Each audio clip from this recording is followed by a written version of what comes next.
21-22 की मुख्य विशेषताएं पढ़ देता हूं मैं। वित्तीय वर्ष 21-22 के लिए 91,277 करोड़ रुपए का वार्षिक बजट का आकलन है, जिसमें राजस्व व्यय के लिए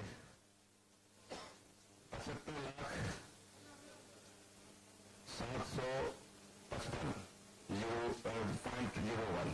अगर पढ़ रहा हूँ गलत पढ़ रहा हूँ तो माफ कर दीजिएगा, क्योंकि ऐसा लिखा हुआ है कि हम लोगों तो लाख में पढ़ने की आदत है, यहाँ एक दफे कर देते हैं लोग। पूंजीगत व्यय 15,521.99 करोड़ रुपए का। खासियत यह है कि कैपिटल एक्सपेंडिचर पूंजीगत व्यय इस बार बढ़ाए हम लोग।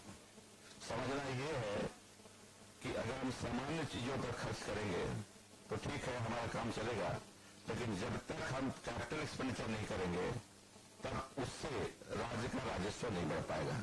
इसलिए कैपिटल एक्सपेंडिचर पर कोई भी सरकार रहेगी उसको जोर देना चाहिए। हमारी सरकार हेमंत जी के नेतृत्व में चलने वाली सरकार ने कैपिटल एक्सपेंडिचर को बढ़ाया है, ये समझना है पहले। दूसरा है वित्तीय वर्ष 21-22 के लिए स्थापना व्यय में 37,943 करोड़ रुपए राज्य स्कीम राज्यांश में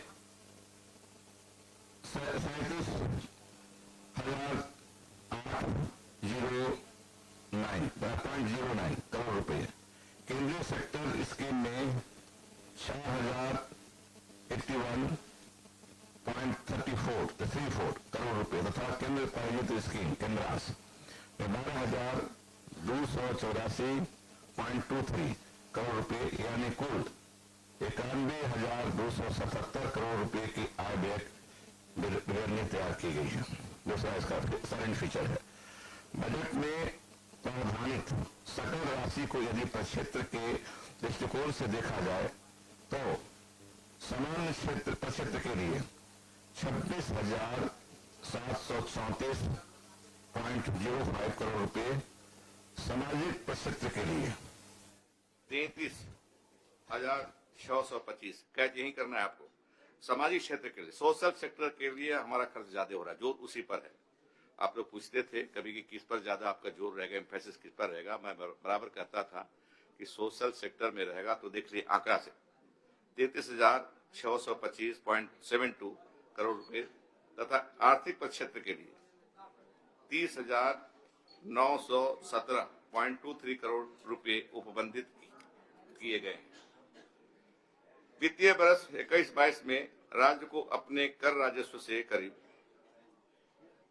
टैक्स से रेवेन्यू जो होगा हमको वो करीब होगा 23,265.42 करोड़ तथा नॉन टैक्स से राजस्व जो होगा वो होगा 13,500 करोड़। केंद्रीय सहायता सेंट्रल असिस्टेंस जो होता है वो है 17,891.48 करोड़। केंद्रीय करों में राज्य की हिस्सेदारी, सेंट्रल डायरेक्ट टैक्सेस वगैरह जो करेक्शन होता है तो राज्य को उसको हिस्सा मिलता है, उसमें हिस्सेदारी 22,050.10 करोड़। लोक ऋण से करीब 14,500 करोड़ रुपए तथा उधार अग्रिम की वसूली से करीब 70 करोड़ रुपए प्राप्त होंगे। ये हमारा राजस्व कैसे होगा, ये हमारा रेवेन्यू का कलेक्शन कैसे होगा, ये बताएं हम लोग। गत वर्ष 19-20 में झारखंड का विकास दर 6.7% था। इस वर्ष कोरोना के महामारी के कारण देश के अन्य राज्यों की तरह झारखंड के विकास दर में भी गिरावट आई है। वित्तीय वर्ष 20-21 में देश के सकल घरेलू उत्पादन जीडीपी में 7.5% की गिरावट की तुलना में झारखंड में 6.9% की गिरावट का अनुमान है। देश में गिरा है 7.5, झारखंड में उससे कम गिरा है 6.9 का अनुमान है। वित्तीय वर्ष 21-22 में विकास दर 21-22 में बजट पढ़े हैं हम लोग, रखे हैं हाउस में, उसमें विकास दर क्या रहेगा। विकास दर होगा अनुमान जो है 9.5% तथा प्रचलित करंट प्राइसेस मूल्य पर यह विकास दर 13.6% अनुमानित है। वित्तीय वर्ष 2021 में भविष्य में आने वाले ऋण भारों के मोचन हेतु निक्षेप निधि कंसोलिडेटेड श्रिंकिंग फंड में पहली बार 303.87 करोड़ रुपए का निवेश किया गया, जिससे क्रेडिट रेटिंग बढ़ेगी राज्य की। अब आप कहिएगा श्रिंकिंग फंड क्या है? कंसोलिडेटेड श्रिंकिंग फंड ये देश में और राज्य के सभी राज्यों में श्रिंकिंग फंड आरबीआई के साथ खोला गया था, रखा गया था। फायदा क्या होता है? एक तरह से बचत है हमारा राज्य का। हम अच्छे दिन हो बुरे दिन हो एक पैसा निकाल के रखते हैं आरबीआई में, और जब बुरे दिन आते हैं, वित्तीय संकट कोई होता है, तब उसको निकालते हैं। आप ही लोगों ने छापा था कि कोरोना पीरियड में बिहार ने आरबीआई से रिक्वेस्ट किया था कि उनका 8,000 से कुछ ज्यादा करोड़ रुपए जो सिंकिंग फंड में पड़े हैं उसको विड्रॉ करने की अनुमति दे। ये फायदा हुआ उसको, कहीं से हाथ फैलाने की जरूरत नहीं पड़ी। 8,000 रुपया का था, 8,000 करोड़, उससे वो काम चला लिए। हमारे पास जीरो था, 1 पैसे नहीं था। तो हम धन्यवाद देंगे हमारे चीफ सेक्रेटरी साहब को, हमारे फाइनेंस सेक्रेटरी साहब को और उनके टीम के सभी लोगों को, जिन्होंने इस बार से इस कंसेप्ट को लागू किया और 303 करोड़ से ज्यादा राशि आरबीआई में रखा है। और अगले बार भी हम इससे आगे बढ़ाएंगे ताकि 5 साल 6 साल 10 साल में कभी इस तरह का संकट आवे, वित्तीय संकट आ जाए तो हाथ नहीं फैलाना पड़े, हम उसको अपने पैसे को निकाल के खर्च कर सकते हैं।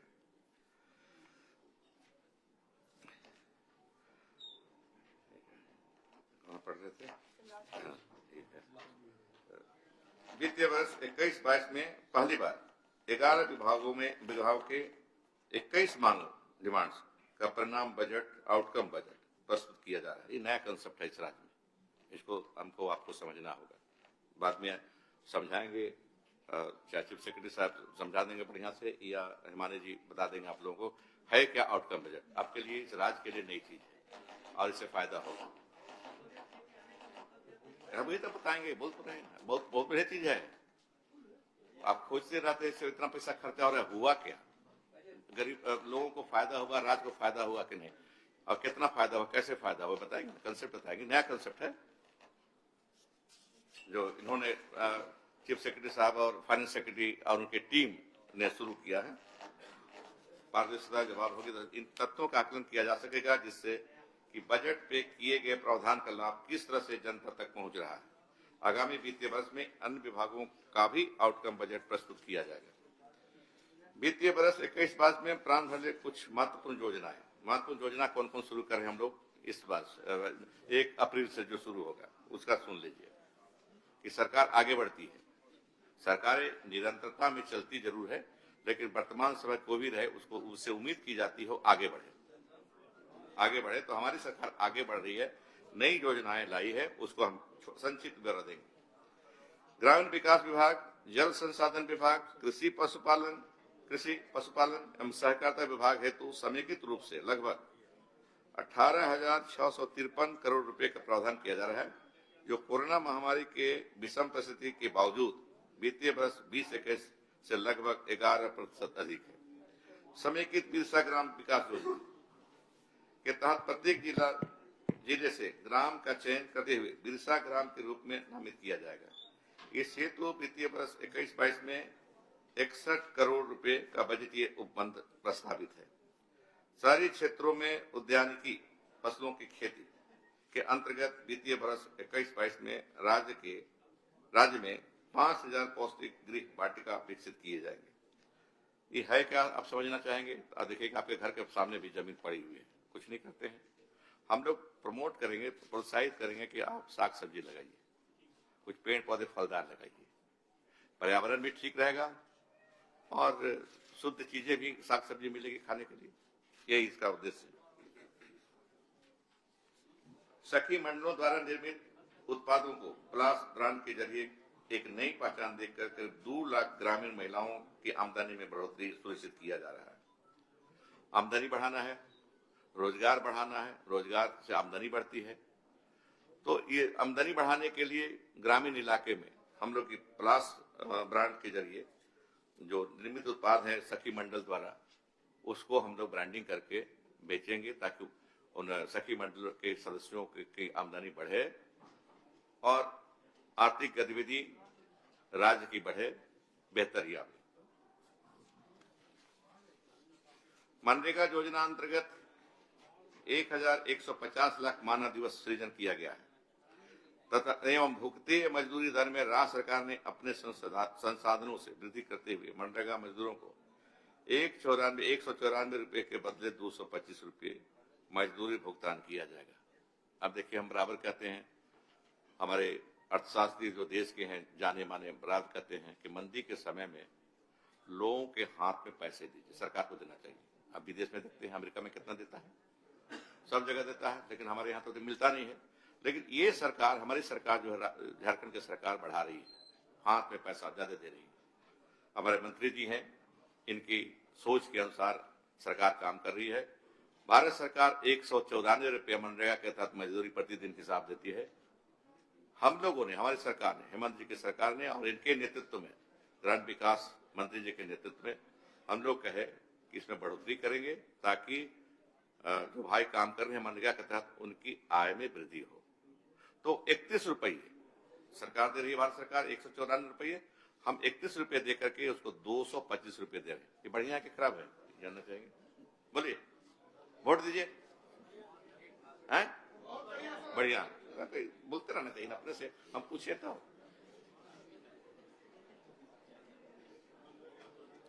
हरित ये बिरसा हरित ग्राम योजना नई सूझशील है ना, अंतर्गत वित्तीय वर्ष 21-22 में 25,000 एकड़ भूमि पर इस कार्य को कराने के लिए लक्ष्य रखा गया।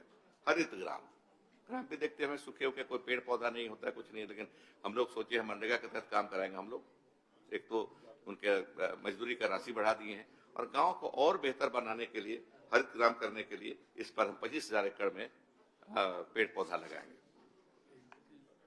स्वस्थ समाज की परिकल्पना का आधार उचित पोषण एवं पर्याप्त खाद्य आपूर्ति। इस उद्देश्य को पूर्ण करने हेतु गुरुजी किचन योजना नामक एक नई योजना वर्ष 21-22 से शुरू की जाएगी। गुरुजी किचन योजना अंतर्गत वर्तमान में चलाए जा रहे दाल भात केंद्रों के अतिरिक्त नए भोजन केंद्रों की स्थापना की जाएगी। बहुत अच्छा होता है, खाना बढ़िया होता है। हम जाते हैं कमडरा और बिरसा ये बसिया में, तो हम घुस जाते हैं कि कैसा इसका गुणवत्ता क्या है खाने का। 2 बार 3 बार बसिया में जाके खाए हैं मुख्यमंत्री दाल भात के जमाने में, और उस समय पहली सरकार थी, इसके पहले जो सरकार थी, तो खा करके मैंने प्रशंसा की कि गुणवत्ता बढ़िया है। 5 रुपए में मिला भोजन, चावल मिला, दाल मिला, कुछ सब्जी मिली, गुणवत्ता अच्छी थी। और हम गुणवत्ता में और वृद्धि कर रहे हैं। अभी पहले जो थी उसकी भी तारीफ करेंगे, लेकिन अभी और गुणवत्ता में वृद्धि करेंगे हम लोग। अरे 5 रुपया नहीं होगा तो उधार लिख दीजिएगा, हम लोग जाके भर देंगे। हम हमारे क्षेत्र में जाइएगा तो हम ही भर देंगे 5 रुपये।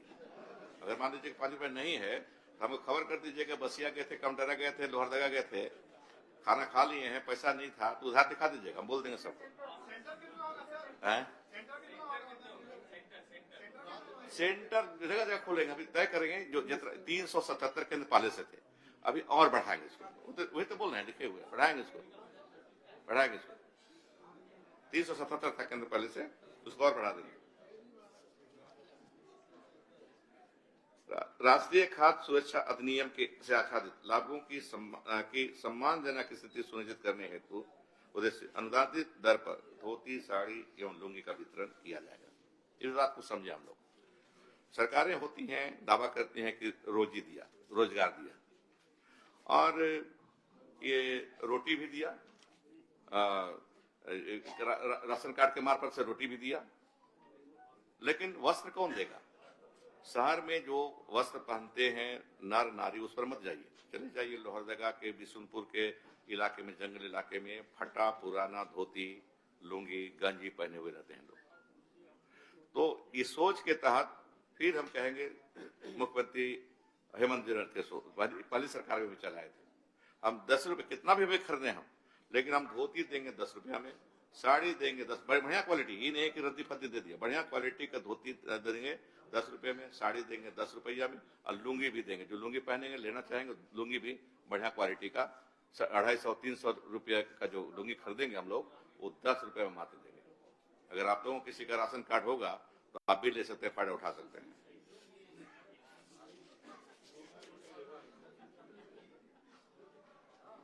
अच्छा, एक और बढ़िया सोच के तहत देखिए, हम तो भाषण पढ़ते वक्त ही कहे कि अगर ये व्यवस्था पहले होती तो हम काहे को पटना पढ़ते, हम भी लंदन चले जाते पढ़ने। मरंग गोम के जयपाल सिंह मुंडा परदेशीय छात्रवृत्ति योजना अंतर्गत राज्य के अनुसूचित जनजाति के अधिकतम 10 युवाओं को देश से बाहर उच्च स्तरीय कोर्स ग्रहण करने हेतु वित्तीय सहायता प्रदान करने का लक्ष्य है। सब भेज देंगे इंग्लैंड, जितना विदेशी बढ़िया बढ़िया यूनिवर्सिटी है वहां 10 लड़कों को हर साल भेजे हम लोग। तो हमने, मेरे मन में आया कि काश अभी हम पढ़ते होते, बाद में जन्मे होते और आज पढ़ते होते तो हमको भी मौका मिल जाता बाहर पढ़ने का। अरे 26 में चले गए तो उनको ले गए, हमको कौन लेने वाला था? आप जानते हो, कहानी जानते होंगे, के ले गया था? हैं? जानते कि हैं? हाँ, प्रीस्ट है, चर्च के मात्र प्रीस्ट। आप कहानी जानिए। अगर आप जयपाल सिंह की अगर घर देख लीजिए जाकर के, और फिर इस घर का आदमी कैसे चला गया विदेश में पढ़ने के लिए, इसको जानना जरूरी है। एक प्रीस्ट उनको ले गया, पढ़ने में तेज थे, तब खूटी से लाया संत पॉल स्कूल में, फिर यहाँ देखा जाने लगे वापस, इसको चलो बेटा तुमको बाहर पढ़ाए, और तब गए। तो ऐसा हमरा नहीं था, नहीं जा सके, है ना?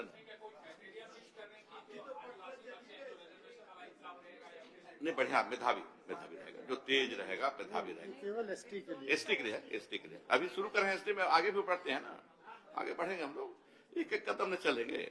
पैसा जुगाड़ करते रहेंगे, एसटी को दिया, एसटी को देंगे, ओबीसी को देंगे, अल्पसंख्यक को देंगे, आगे बढ़ते जाएंगे। ये आगे बढ़ने वाली सरकार है, पीछे नहीं मुड़ेगी, आगे बढ़ेंगे।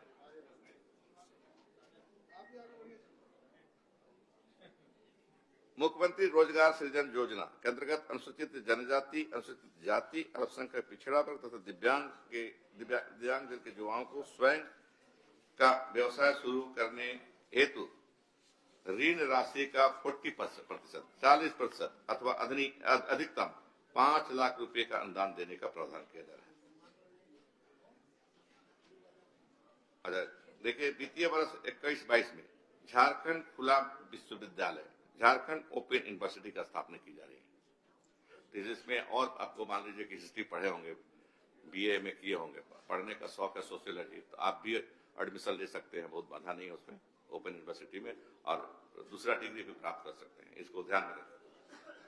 अगर उम्र मेरी कम रहती तो हम भी एडमिशन ले लेते और फिर दूसरा सब्जेक्ट पे एमए कर लेते हैं, लेकिन उम्र ज्यादा है इसलिए नहीं ले सकते हैं।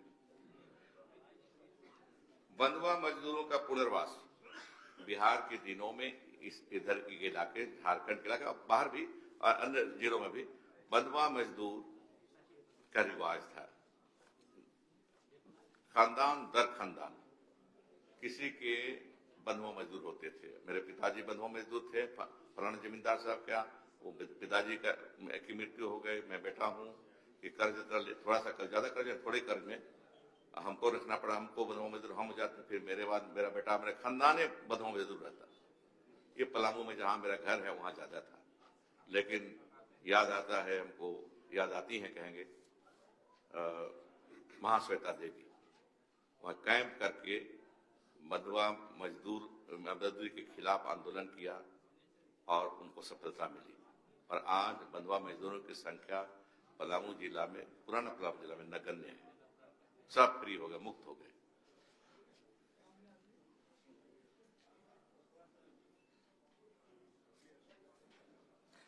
पतरातू विद्युत उत्पादन निगम लिमिटेड के 3x800 megawatt Patratu super thermal power station एवं एनटीपीसी के 3x660 north Karanpura super thermal power station से उत्पादित होने वाली बिजली के उपयोग के लिए पर्याप्त संचरण ट्रांसमिशन नेटवर्क विकसित किया जाएगा।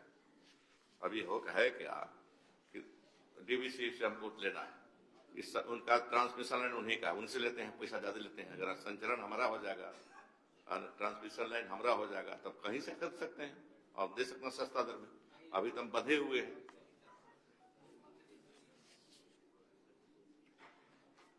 राज्य में अभी तक राज्य आपदा मोचन बल SDRF का गठन नहीं हो सका है, जिसके राज्य में अभी तक राज्य आपदा मोचन आपदा की स्थिति में राष्ट्रीय आपदा मोचन बल NDRF पर निर्भर रहना पड़ता है।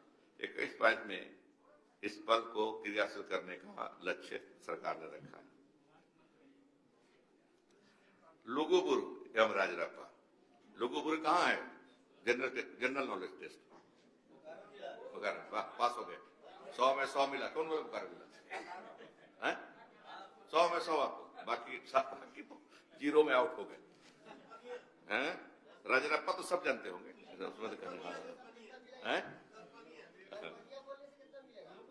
इस साल तो शुरू हो रहा है, अगले साल वो हो गया ललपनिया, वो हो जाएगा। एक लुपुंग घोटू है चायबा साहब, छोटा सा झरना है, बहुत सुंदर झरना है। नहीं जाएगा, हो जाएगा, कर लेंगे हम लोग।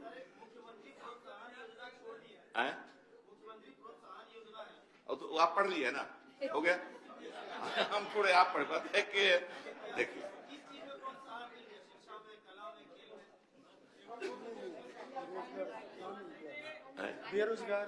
बेरोजगारों के लिए है वो हम लोग बोलेंगे। हमारे चीफ सेक्रेटरी साहब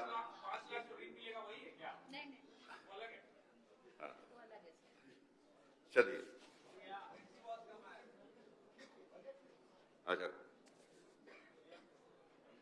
अच्छा सुन लीजिए, कोविड-19 के कारण राज्य के आंतरिक संसाधनों पर प्रतिकूल प्रभाव तो पड़ा ही है, तथा केंद्र सरकार द्वारा केंद्रीय करों में हिस्सेदारी में भी कटौती की गई है।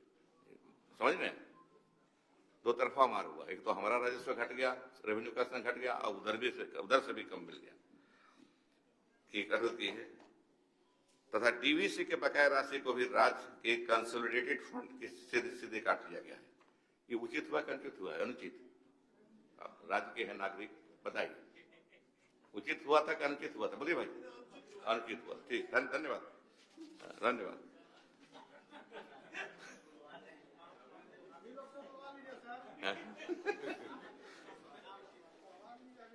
तो इसलिए इसके बावजूद आगामी वित्तीय वर्ष में 21-22 में अपने संसाधनों को बढ़ाने हेतु राज्य सरकार सतत प्रयास कर रही है। राज्य सरकार का अथक प्रयास है कि जीवन एवं जीविकोपार्जन के सभी आयाम सुदृढ़ हों। जीवन भी शुरू में क्या बोले थे प्रधानमंत्री थे, जीवन बचाना जरूरी है। तो शायद मैं पहले था देश में, मैंने कहा कि जीविकोपार्जन जीविका ही बचाना जरूरी है। जीवन तो बच जाएगा, अब जीविका चली जाएगी तो फिर जाएंगे हम, है ये नहीं है कुछ तो जाएंगे, रोग से जाएंगे। अगर जीविका चली गई तो वैसे भी चले जाएंगे। तो जीवन और जीविका दोनों में एक समन्वय होना चाहिए, दोनों को आगे बढ़ाया जाना चाहिए। तो इतना ही कहना है मेरे साथी भाइयों, छोटे बड़े महिला भाइयों।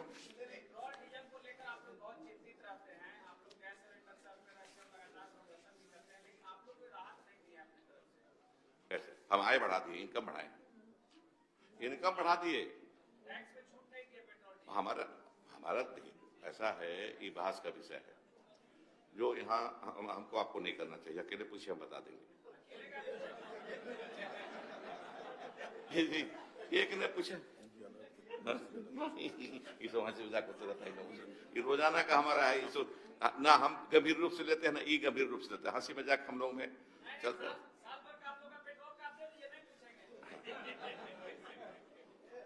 अकेले में बात कीजिएगा, दे देंगे। अकेले में बात कीजिएगा तो कुछ इंतजाम कर देंगे हम।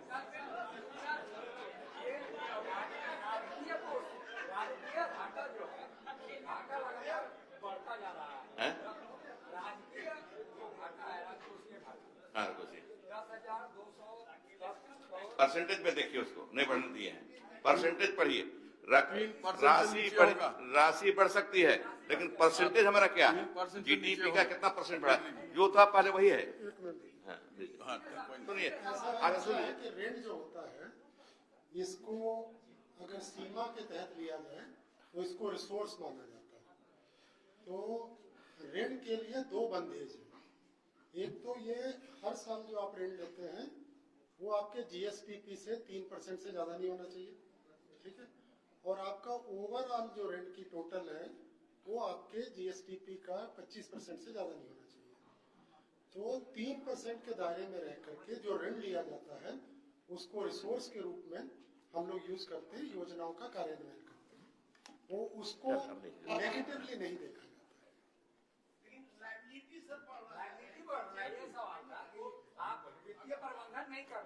ना वित्तीय प्रबंधन तब गलत माना जाता है अगर आप जो कर्ज लें वो आपके जीएसटीपी का 5%, कुछ राज्य हैं जहां पर ये 6% है, 7% है, 8% है, वो वित्तीय कुप्रबंधन माना जाता है।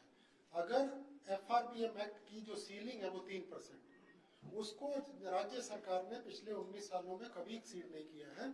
तो इसलिए ऋण लेने के मामले में हम लोग वित्तीय प्रबंधन सुप्रबंधन है, कुप्रबंधन नहीं है। और ये कहना कि हम कर्ज नहीं लेंगे, उतना ही हमारा जो विकास है वो रुक जाएगा। सीमा के अंदर ऋण लेना रिसोर्स है और हमने कभी सीमा लांघी नहीं।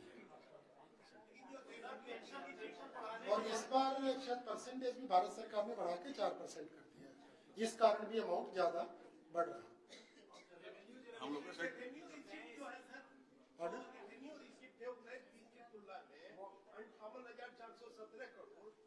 तुलना में सर जो 21-22 का बजट में है अनुमानित जो अभी आपको है 76,000, तो ये आपको प्राप्त हो जाएगा सर। ये देखिए, अगर आप इस साल को देखेंगे तो जो हमारा 86,370 करोड़ रुपए का अनुमानित था उसमें 47,804 करोड़ ही रेवेन्यू आ पाया है कोविड के कारण, बिकॉज पूरी इकोनॉमी जो है वो ठप थी। लेकिन जो हम जीएसटी के ट्रेंड्स देख रहे हैं ऑल ओवर द कंट्री, तो रेवेन्यू रिसोर्स में काफी जंप होने की उम्मीद है आने वाले फाइनेंशियल ईयर में। इसीलिए हम लोगों ने जो 91,277 करोड़ का रखा है उसमें हम लोगों ने बड़ा इसको कॉशियसली मेजर करते हुए रखा है। लेकिन ये एक बहुत बड़ा चैलेंज होगा उस रिसोर्स की प्राप्ति कर पाना। और ये जो चीज हमारे हाथ में है वो है हमारा अपना टैक्स रेवेन्यू और नॉन टैक्स रेवेन्यू, ठीक है। उसका अगर आप देखेंगे तो जो अपने बजट एट ए ग्लांस है उसमें बहुत reasonable budget at a glance में आप देखेंगे स्टेट्स अपना जो है ओन टैक्स वो हमने 23,265 रखा है, नॉन टैक्स 13,500 रखा है। लेकिन केंद्रीय करों में जो राज्य सरकार की हिस्सेदारी है वो लगभग 22,000 करोड़ हमने रखा है, जबकि इस साल अभी हम लोगों को जो प्राप्ति हुई है लगभग 13,500 करोड़ हुई है, वो हमारे नियंत्रण में नहीं है। लेकिन वो अगर प्रोजेक्शन के अनुसार हो गया तो बाकियों में हम रेवेन्यू या रिसोर्सेज में मेजर जंप आने वाले वित्तीय वर्ष में एक्सपेक्ट कर रहे हैं।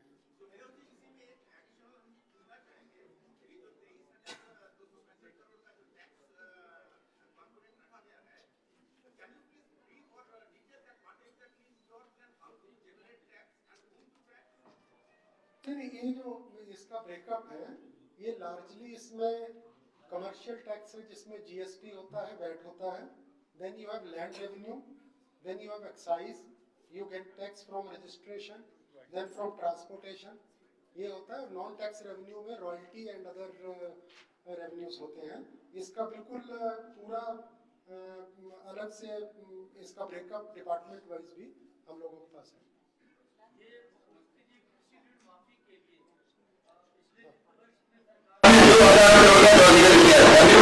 और इस बार आगामी वित्तीय वर्ष में 1200 करोड़ की बात है, तो लास्ट ईयर आपने 50,000 ऋण की माफी की और उसमें कितने किसान कवर हुए और ये 1200 करोड़ में कितने तक के ऋण माफी कर और कितने किसानों को कवर करने की योजना है सरकार?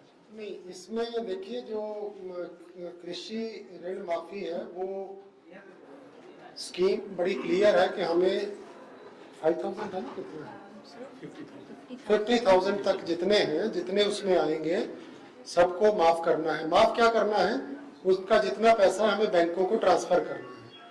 बजट प्रोविजन होने के बाद भी अभी बहुत पेमेंट इसलिए नहीं हो पाया क्योंकि उसका एक रॉबस्ट एक ऑनलाइन सिस्टम डेवलप किया जा रहा है ताकि by a click of a button the money goes into the account of the beneficiary और वो लिक्विडेट हो जाए। उसके ट्रायल रन अभी चल रहे हैं, अभी 10-15 दिन और लगेगा। तो 31 मार्च में हमारे पास सफिशिएंट बजट प्रोविजन है। हमें लगता है कि 1000 करोड़ तक का इस साल हो जाएगा, 1200 करोड़ का हमने अगली बार रखा है। और जब ये सिस्टम वर्क करेगा, अगले वित्तीय वर्ष में हम लोग इसको फुल्ली एग्जॉस्ट करेंगे। अगर पैसा घटेगा तो इसको फर्स्ट सप्लीमेंट्री बजट से लिया जाएगा।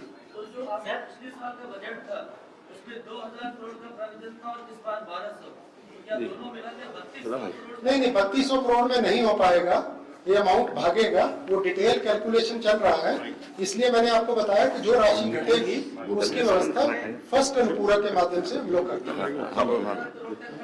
हाँ, 1000 करोड़ तक बोलते ना और एक चीज जानना चाहते थे उसमें जी, सरकार के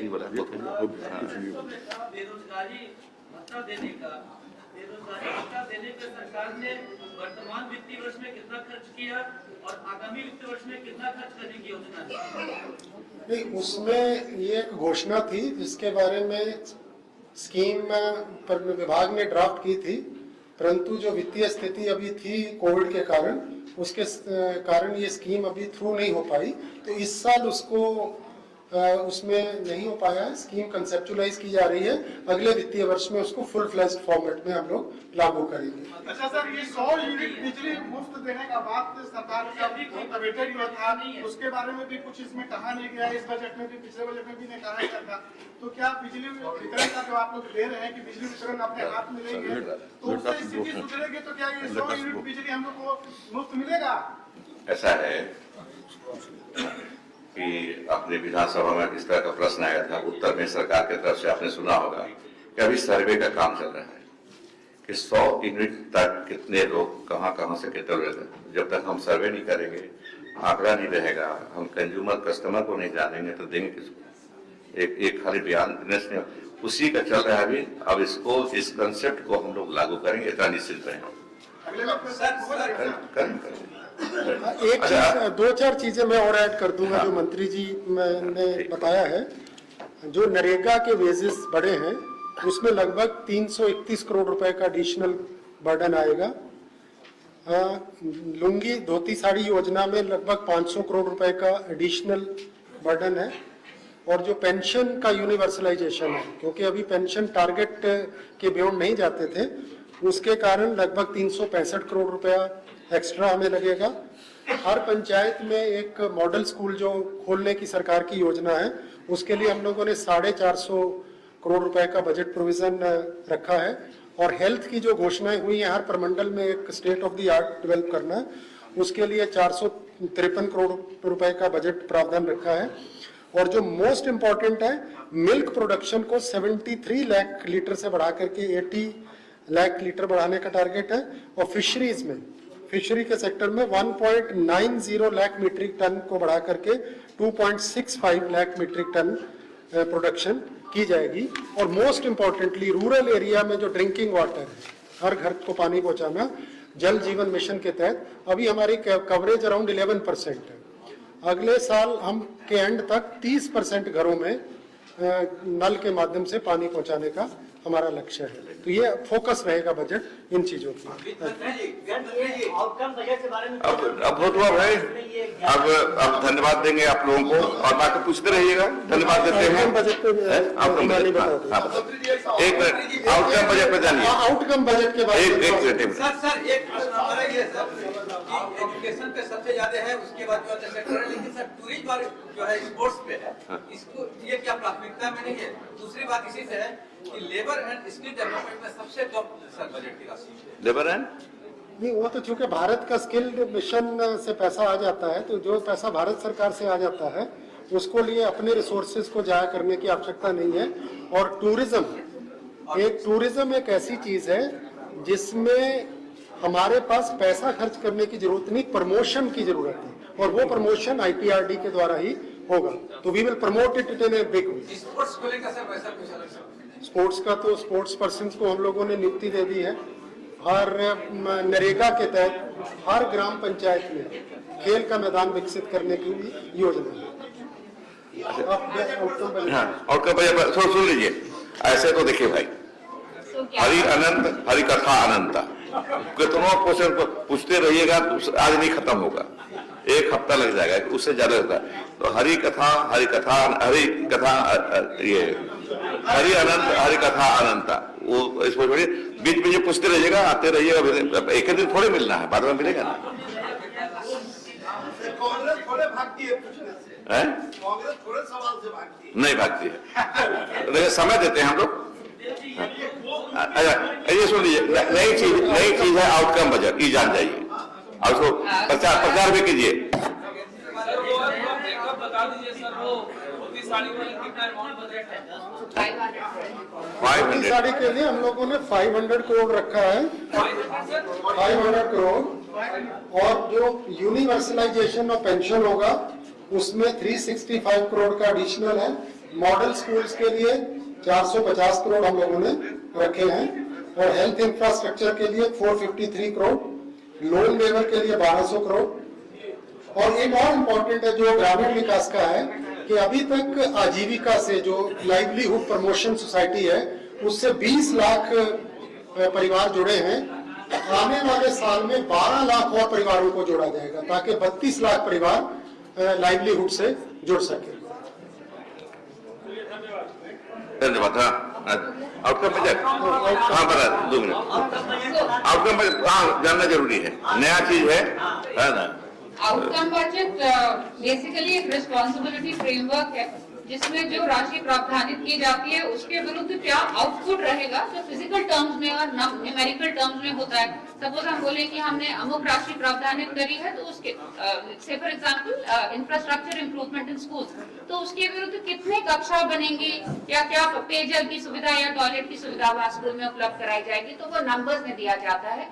और उसका आउटकम क्या होगा, सो आउटकम विल ऑब्वियसली स्कूल के इम्प्रूवमेंट में होगा कि लर्निंग आउटकम्स किस तरह से बढ़ेंगे, तो उसको नेशनल जो फ्रेमवर्क है उसके विरुद्ध नापा गया है। और उसको जो सस्टेनेबल डेवलपमेंट गोल्स हैं वो उसको कैसे मीट करेगा वो भी लिखा गया है।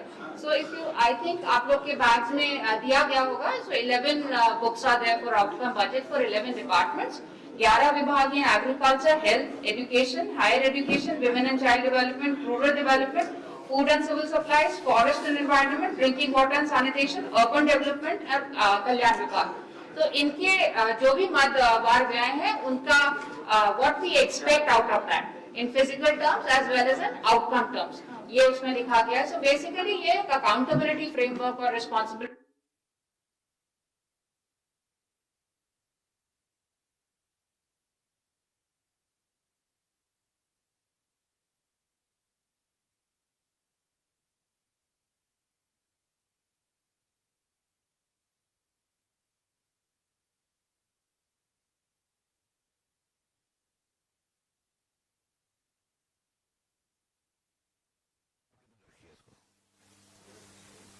दिन रखिए तो आ जाएंगे हम लोग सुनने के लिए। अभी तो जो कार्यक्रम बना है विधानसभा का 23 तक का, वो तो अधूरा होता है, अभी तो नहीं सुन सकते हैं। इतना को रख लेते वो देखा जाए हम बजट पढ़ेंगे तो आ जाते, तो दिक्कत नहीं थी। तो उनको समझ लीजिए कि को रखा वो